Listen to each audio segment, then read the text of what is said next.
تو ہمارے والدین نے جو ہمارے لیے محنت کی ہیں وہ کم نہیں ہے. ہمیں پالا ہے، پوسا ہے، بڑا کیا ہے، اور پھر ہمیں یہ دنیا کی سمجھ بوجھ اس کے متعلق بتاتے رہے ہیں. اور پھر ہماری ہر خوشی غمی میں سب سے آگے ہونے والے ہمارے والدین ہیں. تو کمی بیشی اللہ معاف فرمائے. آپ صلی اللہ علیہ وآلہ وسلم کے پاس ایک شخص آیا اور وہ آ کے کہتا کہ میرے والد صاحب وہ میری چیزوں کو بگاڑتے ہیں اور مجھ سے کچھ چیز پیسے مانگتے ہیں، کم بیشی اللہ معاف فرمائے.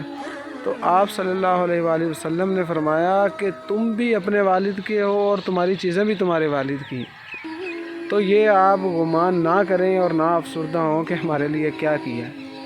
بس ہمیں ہر حال میں خوش رہنا چاہیے کہ جو انہوں نے ہمارے لیے کیا نا بہترین کیا ہے. اور وہ جب چھوڑ کر جاتے ہیں تو اپنی اولاد ہی سب سے بڑا صدقہ جاریہ ہوتی ہے.